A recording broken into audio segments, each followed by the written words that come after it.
Dias do Nascimento está lá, né? Está lá na Serra da Barriga. E para nós é histórico esse quilombo. E nós temos hoje as comunidades quilombolas no Que aqui Brasil. nós temos aqui perto Cavalcante. Cavalcante, ali os Calungas. É. Calungas em Cavalcante ali. Vivem, né, Goldinho, principalmente as comunidades quilombolas rurais, ainda vivem com a falta ainda de estrutura, a falta de... São lugares mais isolados, né, os rurais, são lugares mais isolados dos grandes centros, em que a gente não tem, na maioria deles, um posto de saúde perto. Nós não temos escolas, para você ter ideia, Goldinho, nós temos a possibilidade, isso existe inclusive no Ministério da Educação, a possibilidade de criar escolas quilombolas. Por que escolas quilombolas? É uma população totalmente com sua especificidade diferente da população não negra. Para você ter uma ideia, a merenda escolar para a comunidade quilombola, Goldinho, o valor é maior, porque o alimento é um alimento diferente por causa da etnia, né? Mais fortalecido. O método Paulo Freire não é aplicado, não? É aplicado. E ele funciona bem? Funciona bem. O problema se você tem um ensino público hoje no Brasil precarizado, em que você não trabalha a cultura desse povo, o que sustenta as comunidades quilombolas é a sua cultura. É a sua cultura, né? Você não tem como se você não respeitar essa cultura e colocá-los em um outro meio, você vai ter ali uma dificuldade de ensino dessas crianças, né?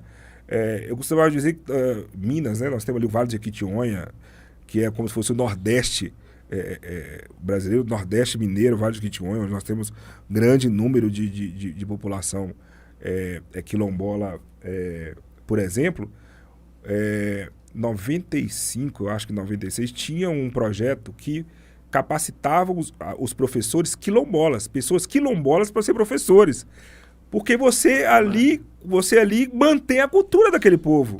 Você mantém a cultura. E a facilidade de comunicação. Total. E hoje a gente não vê essa... algumas escolas ainda em território quilombola ainda tem alguns, mas são pouquíssimos. Você pega de 1 para 1000 aí.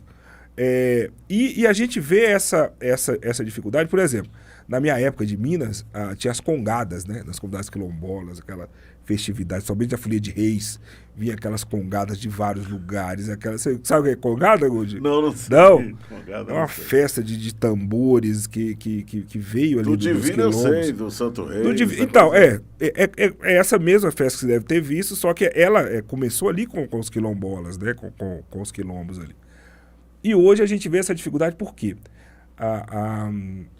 Dessas festas eu gostava mais do final. Por quê? Por causa da comida. Era tanta comida que tinha ali no não final. Pode faltar comida, não. Não pode faltar comida, não. Sempre encerra ali com uma... Nossa, mas é fantástico aquilo ali. Não pode faltar. As congadas é uma das grandes culturas nossas, assim, que veio da questão quilombola que a gente tem no Brasil. E aí, essa cultura sempre foi passada de pai para filho. Bisavô, então ali você tem o neto praticando uma cultura que era do bisavô dele, e aquela comunidade quilombola sempre teve aquela cultura ali dos seus saberes. Você acha que a tecnologia ela veio diminuir, ela contra? Não só a tecnologia, todos os malefícios dos grandes centros, né? A questão da drogadição hoje está nos quilombos. Então hoje você tem só os mais velhos praticando, e você não tem mais os mais novos pegando os cantos, pegando os saberes, para que essa cultura permaneça. Então, as drogas, a questão da tecnologia, tudo isso afetou os quilombos hoje no Brasil. Então, a dificuldade é enorme, porque agora só estão os mais velhos e eles não têm para quem passar essas culturas que eles tiveram do pai, que o pai teve do avô, que teve do bisavô. Então, hoje você vê como que os quilombos hoje não estão protegidos, né?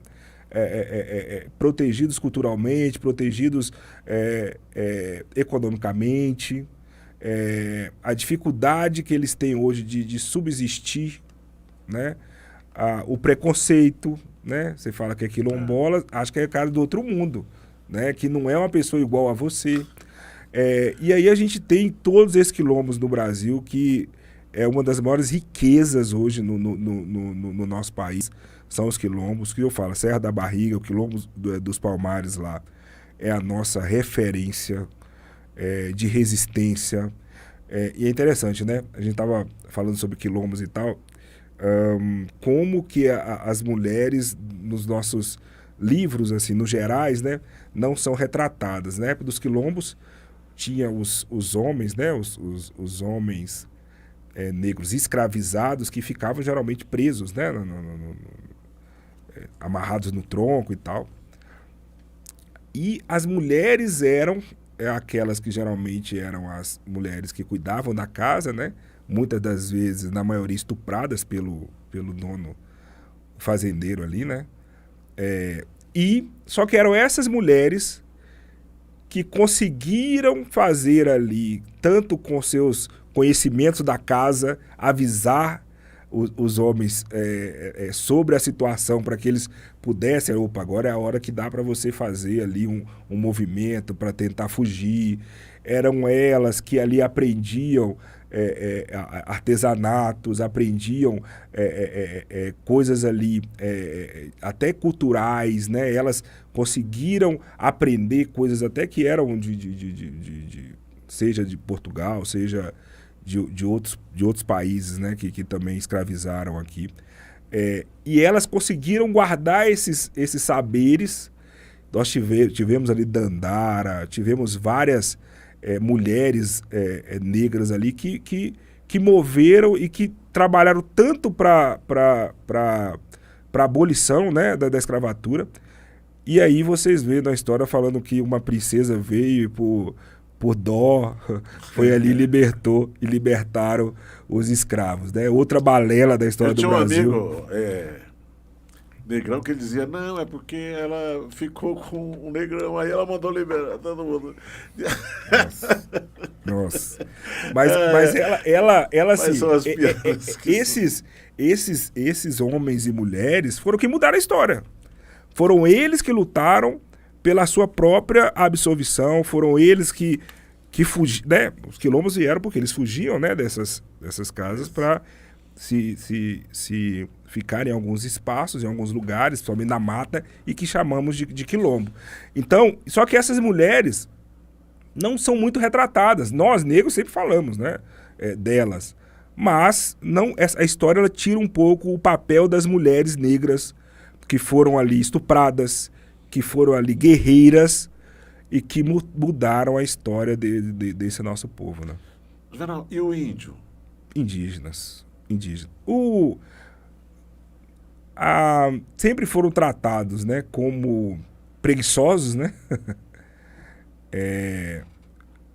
E também é um grande prejuízo que o Brasil... Eu estou falando isso porque na minha região, eu sou de Barra do Corda, e lá é uma quantidade ainda grande de índio, né? Nós temos lá a tribo Canela e o Guajajara, que é os que predominam. E eles são sempre colocados pela sociedade como preguiçosos. Mas é porque, na realidade, aquele povo ali, ele vive... Outro dia eu tive com eles lá, eles botam uma carne, eles matam uma caça, botam ali numa vara ali, estende ali, e eles vão comer. Eles só vão caçar outra quando aquela acaba. Eles não têm essa ideia de armazenamento que a gente aqui tem. Eles não ficam guardando, até porque nem tem como guardar. Então, eles precisam... Só que o homem branco, como eles dizem lá, o homem branco está chegando e está ocupando e está desmatando tudo e está levando outros costumes. E aquilo ali está destruindo a cultura daquele povo. Você tem uma ideia, nós tem lugar lá que tinha riacho que se... A gente jogava um anzol pescando lá e puxa osso de índio, porque os fazendeiros matavam. Sim. Matavam muito índio e jogavam dentro do rio. Sim. E tarrafa, então, a facilidade era maior de você pegar osso de índio que eram jogados ali dentro. Goldinho, a discriminação com a população indígena, ela é enorme, né? Lá me permite, tem uma outra coisa que você chegando em Barra do Corda, Você tem a igreja matriz, que todas aquelas cidades que foram catequizadas lá pelos Sim, padres e sim. tudo. Tem a igreja matriz, quando você chegar hoje em Barra do Corda, você vai ver. Porque tem um povoado, tinha um povoado lá por nome de Alto Alegre, e que eles pegaram, os padres começaram a pegar os índios para mudar os costumes dele, para Sim. catequizar e tal, e os índios um dia se organizaram e mataram todos. Não. Toda a população desse povoado. Num domingo que todo mundo ia para a igreja e eles fecharam e mataram todos. Quando você chega em Barra do Corda hoje, na igreja matriz, você vai ver, né, em azulejo, em mosaico, lá, a foto de todos os padres e todas as freiras que morreram. Mas em lugar nenhum tem algum índio que morreram, né? Verdade. Então, essa discriminação ela acontece enorme. até nisso. Aí não, tiraram deles a religião deles, né? Isso. Tiraram Foi. tudo deles. A catequização, até o próprio Papa João Paulo pediu perdão, né? O atual Papa também pediu perdão pelo que a Igreja Católica fez no mundo. E aqui no Brasil não foi diferente, né? Tiraram tudo deles e ainda são taxados de preguiçosos, né? Agora, para você ver uma coisa, né, Goldinho? As duas populações são muito parecidas, quilombola e indígena, muito. Nos seus costumes, de como são tratados e tal.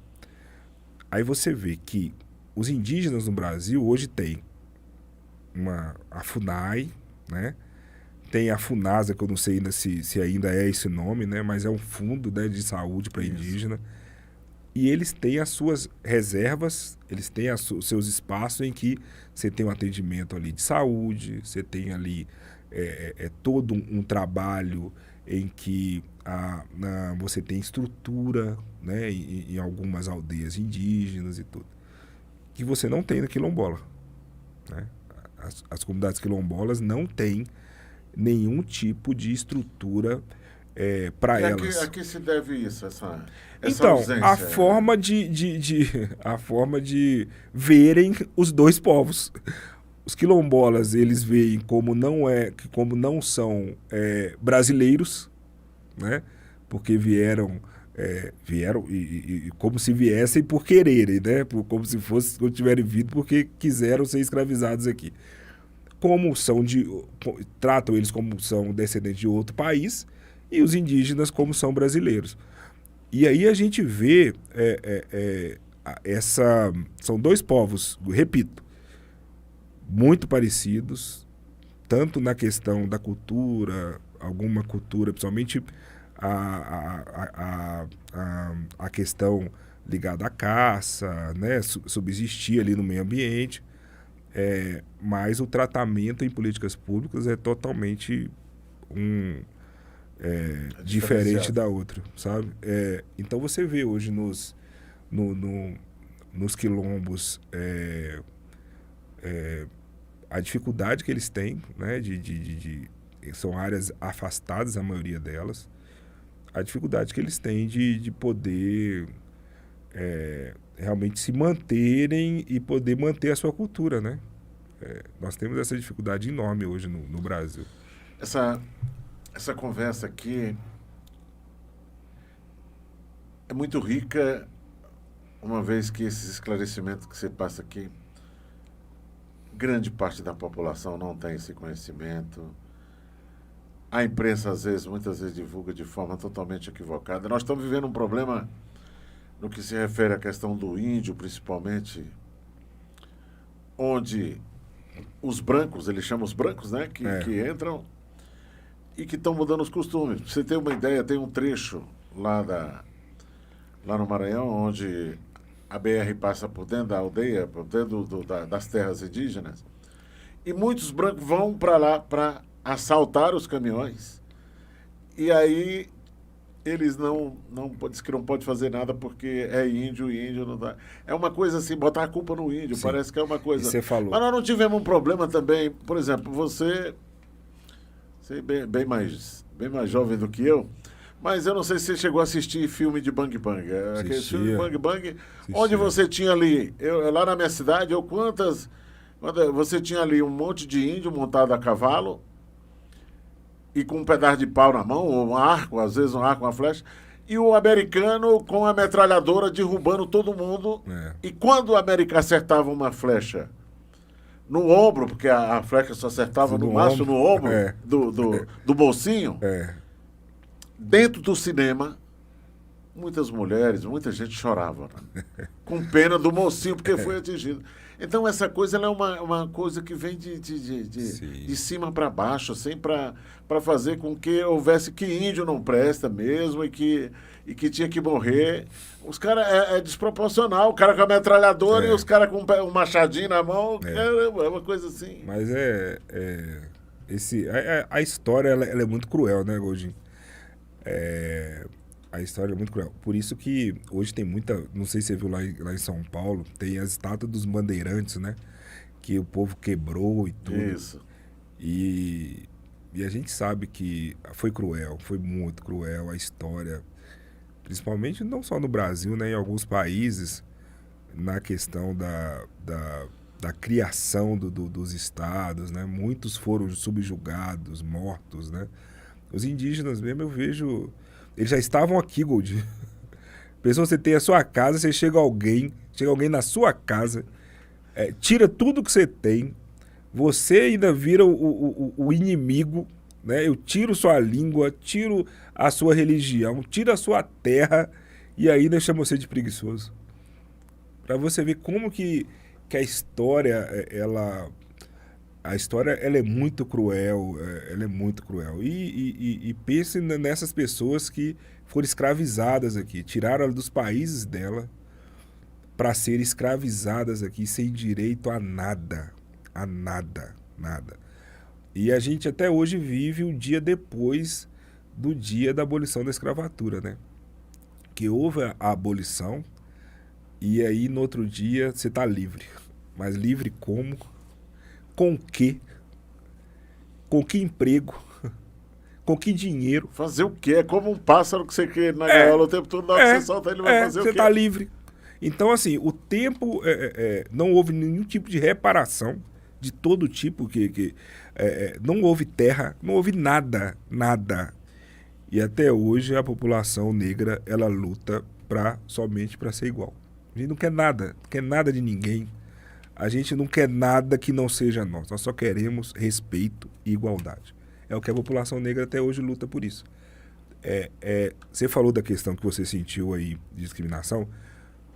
Só quem sente uma discriminação sabe, Goldinho, o quanto dói e o quanto corta na gente. Logo em seguida, eu cheguei nesse bairro que eu fui morar em São Paulo e depois eu não consegui espaço para... vaga na escola. Eu tive que estudar no centro de São Paulo. E lá é que eu sofri discriminação mesmo, porque as aulas já tinham começado e aí você entra, ainda mais do interior, o cara que veio, que falava acular, e que eles ignoram aquilo ali, aquele palavreado seu, e uma pressão tão grande.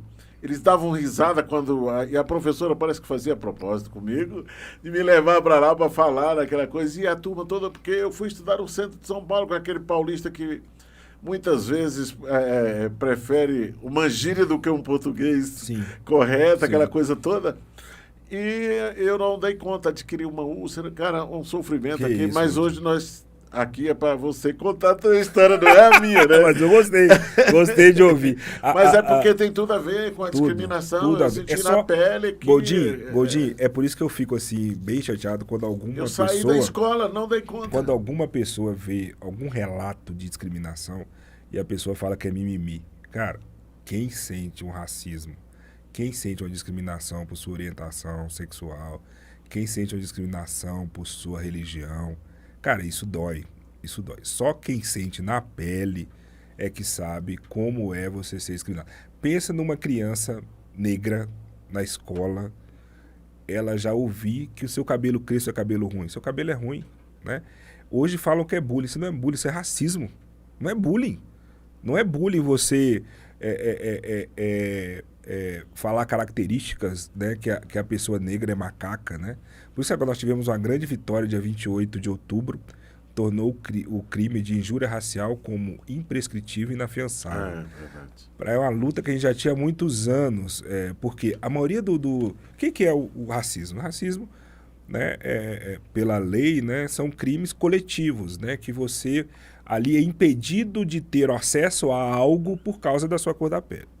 Injúria racial individual com ditos pejorativos, né, por sua cor da pele, agressões por causa... Então, é injúria racial. Só que aí nós tínhamos uma dificuldade, né? O racismo é lei, né? E injúria consta no Código Penal, no artigo 140. Só que todos os... Você não via caso de racismo no Brasil. Tudo, qualquer caso você via injúria racial. Injúria racial. Que é, né, a pena de 1 a 3 anos e multa.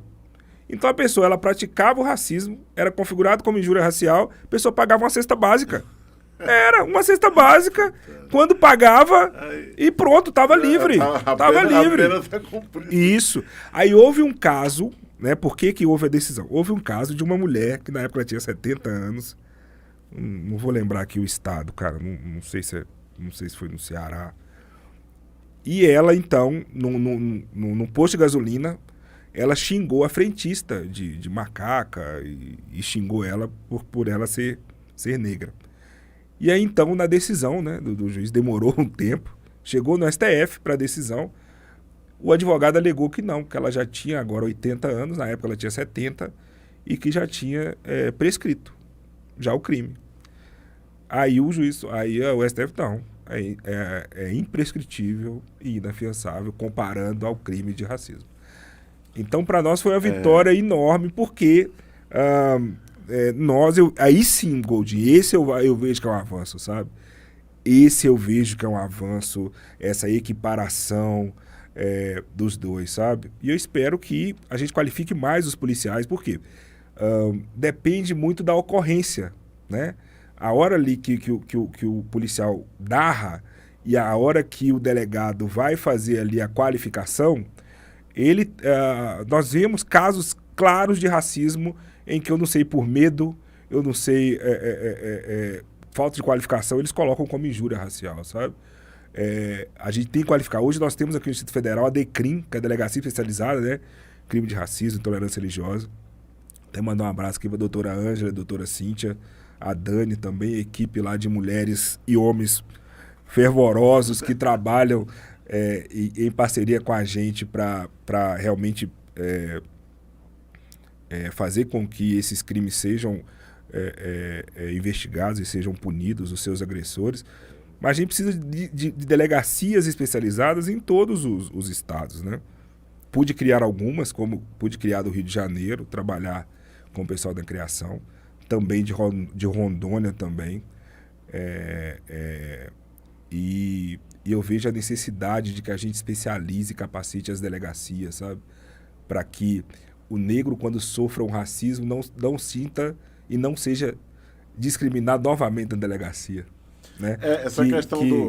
A questão do cabelo, eu até um dia eu recebi uma espécie de um conforto, porque eu, considerado cabelo ruim, cabelo ruim, cara. E olha só que coisa, quem determina cabelo ruim? Aí eu perguntei pro barbeiro, eu falei, o que é cabelo ruim? Meu cabelo é ruim? Ele falou, cabelo ruim é cabelo maltratado, mal cuidado. Eu digo, cara, ele disse, tem cabelo aqui que é liso e ele é ruim, cara, porque ele é maltratado. Aí eu senti um alívio, eu digo, então... Só assim, né? Só assim, né, Goldinho? Uma palavra de conforto. Só assim, né? Mas a qualificação é importante para isso. Igual eu falei, o racismo está em todo lugar. Né? O racismo está em todo lugar. Então, muitas pessoas que sofrem uma discriminação, por exemplo, por orientação sexual... se ela chega na delegacia para denunciar e existe também um preconceito com ela por ser uma pessoa LGBT, ela vai sofrer novamente. A mesma coisa é o racismo. Se a gente não qualificar as delegacias e os policiais... Está capacitado para receber, respeitar como um cidadão, como uma cidadã. Então, essa questão da qualificação como injúria racial passa muito por isso. E também muitas pessoas que sofrem o racismo não denunciam. As leis são boas. As leis que nós temos. As leis são boas, mas ela tem que ser cumprida, né? Na sua, Que cabe a na sua interpretação totalidade. também, Isso aí. Por isso que a qualificação. Se não houver uma qualificação para que o crime ele seja interpretado fielmente, não adianta a lei, né, Goldinho? Igual leis nós temos várias, né? Igual eu falei, a 10.639, que virou a 11.645, que obriga as escolas a lecionarem sobre a história da África e a cultura afro-brasileira. A lei que existe, mas não é cumprida. Né? É por isso que eu falo, um dos gargalos é a qualificação dos professores. Tem que haver a qualificação para que eles possam exercer a lei. Lei é para ser cumprida, né? Só que, infelizmente, para o nosso lado, é sempre cumprida contra. Nunca a favor, é difícil. E aí nós vemos cada dia mais casos, casos gravíssimos, assim, de coisas que a gente... Inimaginável, Goldinho, é inimaginável você ir num lugar, né? E aí você ser xingado, igual essa cantora aqui do DF, ela ali exercendo o papel dela, cantando, cara. E chega uma pessoa e a xinga, né? E fala que não sabe cantar, sua negra, você não sabe cantar. E aí você vê assim, cara, que país a gente tá, cara? De maioria negra. Que país que você tá, que você não pode sair com medo de ser confundido. Você tem medo de ser confundido. Você não pode usar uma bermuda, uma camisa normal, ou boné de abarreta, que você ali já é um perfil de ser um bandido, de ser alguém ali que vai fazer alguma coisa ilegal, né? Ou fazer o mal. Então, assim, precisamos vencer o racismo, eliminar o racismo através de políticas públicas. Precisamos, porque o racismo, ele limita os nossos sonhos, igual eu falei no início. Goldinho, um outro exemplo.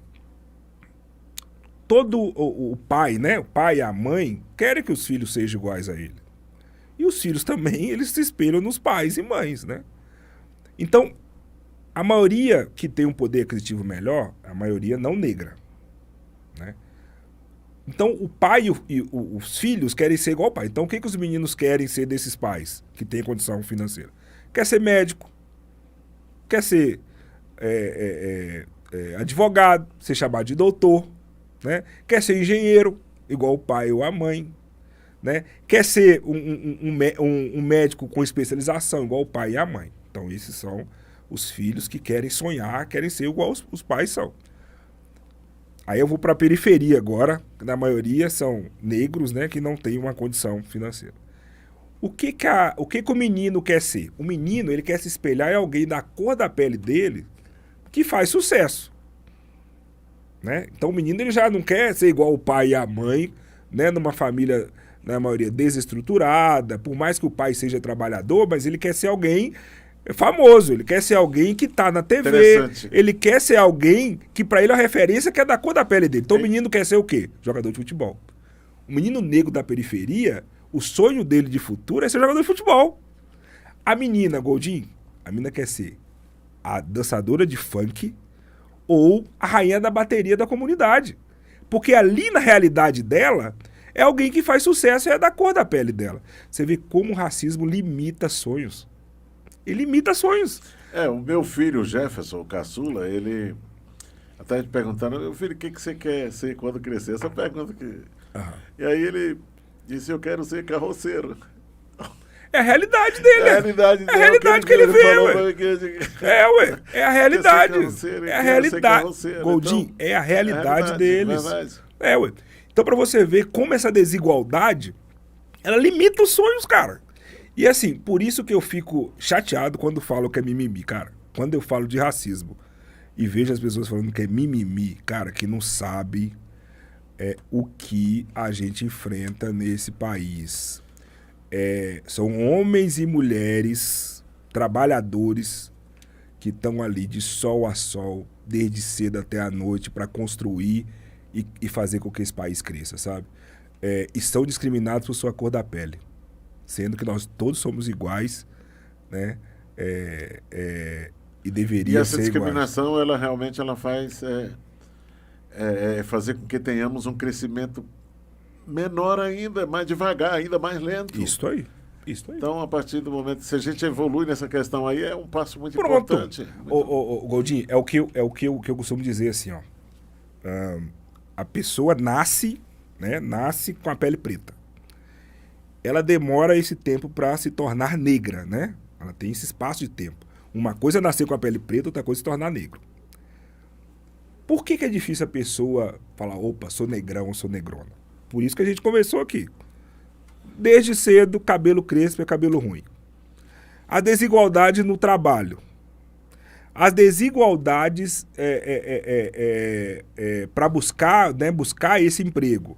As desigualdades sociais, né, principalmente econômicas. A pessoa ela quer ser preta. É tanto que muitas crianças negras pedem o pai, né, porque na escola ali tem toda aquela questão, né, pretinha, não sei o quê, essa discriminação. Então ela pede a mãe para rapar, limpar a pele, para que a pele seja clara. Muitas crianças que sofrem esse racismo desde cedo na escola pedem para mudar da cor da pele, porque elas não querem ser negras. Então há essa distância. As políticas públicas vieram para isso. Quanto mais você tem políticas públicas na área da saúde, da educação, e que essa pessoa, opa, eu posso ser, eu sou negro, mas eu estou em pé de igualdade, eu vou crescer, eu vou ter oportunidade. Você diminui esse ato. Quando essa pessoa ela se torna negra, com seus direitos, eu sou negrão, eu sou negrona, e eu sou capaz, acabou. Aí sim a gente começa realmente esse movimento de que, por exemplo, antigamente, Goldinho, as mulheres, elas não podiam soltar o seu cabelo crespo. Os Black Powers, antigamente, elas tinham que alisar para ser aceita, para serem aceitas na sociedade. Hoje não, você vê as mulheres lindíssimas com os cabelos. Elas passavam azeite de mamona. Não, ué. Olha o bicho fedido danado. Ué. Não, às tinham. Vezes você ia abraçar uma mulher lá que ela tinha passado azeite de mamona. Mas não eram, porque não eram aceitas. Então uma coisa é nascer com a pele preta, outra coisa é se tornar negro. Se tornou negro, meu amigo, acabou. Se tornou negro, acabou. Então as políticas públicas, elas têm que vir, são necessárias para isso. Para que a gente possa diminuir esse ato. E aí, eu quero, sobre tudo isso que a gente falou, o mais importante é o quê, Goldinho? Essa população, essas meninas, né, dos sonhos do limite. A gente precisa de referência negra no poder. A partir do momento que você, Goldinho, bem sucedido, tem aqui esse tempo de comunicador, já foi administrador, até hoje elogiado aqui no Sol Nascente, você é uma referência para vários meninos e meninas aqui que querem ser igual a você. A mesma coisa a mim. Muitos hoje que não tinham referência, têm referência. Opa, quero ser igual aquele negrão ali. Mas nós somos poucos. Por isso que nós temos que ter mais negros no poder. Para que essas crianças mudem os sonhos dela. Não. Eu quero ser jogador de futebol, mas eu quero ser o Goldinho. Não, eu quero jogar uma bola, mas no meu futuro eu quero ser igual ao Juvenal. E eu citei um exemplo, eu gosto de citar um exemplo meu, quando eu fui no Pará, numa cidade do Pará, inaugurar uma escola quilombola, Goldinho. E aí nós chegamos, né, como eu era, né, status de ministro e tal, cheguei na cidade, vem o prefeito, vem os deputados, vem os vereadores, vem tudo junto, né? E aí cheguei nessa comunidade quilombola. E aí então era a escola, eu falei, eu quero visitar a antiga escola para depois a gente fazer a inauguração da nova. Aí fui. A escola de pau a pique, filtro de barro, não que eu não gosto, que eu fui criado com fio de barro.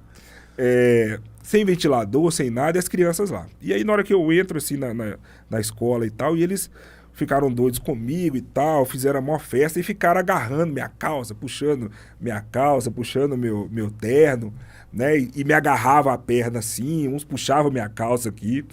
E aí eu falei, então vamos lá para o outro espaço. E fui com eles. Aí a professora quer que tira? Não, tira não. Eles vão comigo. Era só andar um pouquinho, né? E foi que tanto de gente, eu e as crianças, assim, umas 20 crianças. Chegamos no lugar onde ia ser o evento, sentei na cadeira, eles continuaram perto de mim. E aí um puxa meu cabelo, o outro puxa minha calça, outro puxa meu terno, começaram a me beliscar. Aí a professora, estão incomodando? Não, estão incomodando não. E aqueles meninos. Aí eu virei para ela e falei assim, professora, é normal, né? Talvez porque eu sou de fora e tal, mas por que eles estão assim me beliscando, puxando minha calça, passando a mão no meu cabelo e puxando meu terno? Por quê? Ele falou assim, eles nem sabem quem o senhor é, mas é a primeira vez que alguém chega, eles viram que você é importante, porque tem um tanto de gente em volta do senhor, e é a primeira vez que eles viram alguém da cor da pele deles importante. Então eles estão puxando a sua calça para ver se a cor da pele é a mesma, estão te beliscando para ver se você é de verdade, estão pegando a mão no seu cabelo para ver se seu cabelo é igual a deles, e estão querendo ver realmente se você é real. Porque eles nunca viram alguém da cor da pele deles importante. Por isso que eu falo de referência, Goldinho. Nessa época você tinha até cabelo, né? Tinha até cabelo. Na época eu tinha até cabelo para eles pegar. E aí, por isso é importante que nós ocupemos espaço de poder. Essas crianças, isso já tem 5 anos, essas crianças até hoje devem querer, eu quero, quando eu crescer, eu quero ser igual aquele homem de terno que teve aqui da cor da minha pele. Isso é referência, sabe, o Goldinho? Por isso que nós, a gente tem um lema, né? Quando um negro sobe, tem que levar outro, cara. Subiu, traz um outro. Leva mais. Porque nós temos que ocupar esse espaço. Quando nós ocuparmos os espaços de poder, nós mudamos a realidade do nosso povo. Sem nenhuma intenção de vingança. Não, jamais. Não é nada, é uma questão de É aquilo que eu te falo, a gente não quer nada de ninguém. A gente não quer nada de ninguém. Nós queremos ocupar os nossos espaços. Juvenal, eu quero aqui te agradecer pela tua vinda aqui. Nesse canal Voz da Periferia, você é um camarada que veio da periferia, que tem uma luta, que contou essa história pra gente. Um orgulho. Para mim é um orgulho e acredito que para muita gente da periferia, o que tu está trazendo aqui é uma demonstração de que a gente pode vencer, sim. Todos nós podemos vencer. Sim. E eu queria pedir que você se dirigisse para essa câmera aqui e você mandasse um recado para essa população da periferia, mas que também não só da periferia, porque tem muita gente que não é da periferia, mas que gostaria de nos ajudar. Sim. E o que a gente quer é oportunidade, é respeito. É isso que a gente quer. A gente não quer nada. Já até me perguntaram, Goldinho, tu é contra o Zico? Eu digo, não, eu quero que eles ganhem um monte de dinheiro e arrumem emprego pra gente aqui. O nosso sonho ele é pequeno quando comparado aos deles, de muita gente, mas nós não queremos nada, invadir a praia deles, não. Até porque é muito difícil e a gente quer que queremos oportunidade. Então eu queria pedir para você... Sim. Se dirigir ali e mandar um recado para toda essa turma que está nos assistindo. Primeiro, né, Gold, quero te agradecer, meu amigo, assim, eu tô feliz de estar aqui, de poder revê-lo, assim, e dizer que nós, quando nós nos encontramos, a gente era amigo há muito tempo, né? É verdade, parece que foi encontro de alma. Parece. De alma. E eu fico muito feliz, assim, de estar aqui. E o que eu tenho a dizer é isso que a gente conversou aqui, né, que eu tenho uma frase, Goldinho, que eu quero repetir, eu falei que eu quero repetir, que é uma frase que ilustra muito, né? Não adianta eu falar de igualdade racial para negros, ou só para alguém da minha cor da pele e tal. Eu tenho que falar de igualdade racial para a população, para todos, né? A igualdade racial é uma luta que não é só minha, mas de toda a população, né? Então a frase que eu já carrego há alguns anos é que a luta não é só do negro, ela é de todas nós, né? E para nós é muito importante que, primeiro, nós temos que acreditar e ver que o racismo ele existe. Se a gente não tivermos na cabeça que o racismo existe, que o racismo ele mata e que o racismo é crime, enquanto nós realmente não vermos essa realidade, nós não vamos vencer, nós não vamos eliminar o racismo do Brasil. Por isso que eu sempre falo que nós juntos somos muito mais, muito mais.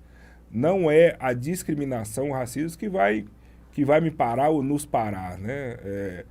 Nós queremos realmente viver a igualdade de fato, sem tripudiar em ninguém, sem ocupar o espaço de ninguém. Nós só queremos ocupar o nosso espaço que é de direito. Então, vamos realmente lutar juntos aí para termos um país, né, um Distrito Federal mais igual, em que nós juntos possamos mudar a realidade desse povo. Você, durante a nossa conversa aqui, você falou que já sofreu várias discriminações, essas coisas assim. Qual foi a maior delas que você sentiu, assim? Goldinho, tem um caso até, alguns acham um pouco engraçado, né? Me chamaram para fazer uma palestra, um palestrante lá no Paraná. Né? Eu era o palestrante lá de um evento para empresários, né? E eu ia falar sobre o empreendedorismo, né? Sobre essa questão, né? Somente do afroempreendedorismo e tal. E aí eu tinha alguns amigos lá no Paraná, né? Que eu falei, ó, tô indo para aí e tal, Curitiba e tal. E aí eles me esperaram e tal. E aí eu tinha que entrar para um lugar, né? Tinha uma grade, né? Para entrar para um lobby, né? E nesse lobby o pessoal ali, todo mundo tava esperando ali. E nesse lobby, então, entrava pro palco. Só que aí os meus amigos não podiam entrar, né? Aí eu, antes de entrar, né? Tava tudo certo lá com o rapaz e tal. E aí eu, antes de entrar, eu falei, não, já que eles não podem entrar, eu vou ficar aqui com vocês. Daqui a pouquinho eu entro lá e tal. E fiquei conversando com eles, né? Fiquei conversando com os meus amigos lá. Tinha muito tempo que eu não via e tal. E aí a gente conversando e tal, Goldinho, eu esqueci da hora. Aí o cara no palco vai e fala assim: agora nós vamos aqui, né? Nós vamos receber o nosso palestrante e tal, secretário nacional, não sei o quê, Juvenal Araújo Júnior. Aí eu falei, caramba, vou ter que ir lá. Aí na hora que eu vou pra passar, falei assim, meu amigo, me chamaram no palco. Eu falei, não, não vai entrar aqui não. Não, eu sou palestrante. Não, ninguém te chamou aqui não. Eu sou o palestrante daqui da noite. Não, você não é não, você aguarda aqui que eu vou chamar o gerente, o diretor e tal. Eu falei, então tá bom. Então eu vou embora. Virei as costas e vim embora. Aí o contratante veio atrás, não, seu Juvenal, desculpe e tal, não, mas... E aí me passou. Mas ali foi nítido ali um racismo, né? Eu, como negro, eu não poderia ser o palestrante para os empresários ali do estado que estavam ali, né? Mas enfim, são vários casos, mas esse foi um dos mais gritantes, assim, que eu tive. Muito obrigado por ter vindo aqui e trazendo essa riqueza de palestra, que foi mais por isso que você é palestrante, mais uma palestra mesmo que você deu aqui. Eu quero aqui agradecer a você que ficou com a gente até agora, que está nos assistindo, e pedir que você se inscreva nesse canal, ative o sininho, deixe o seu like e até o próximo vídeo.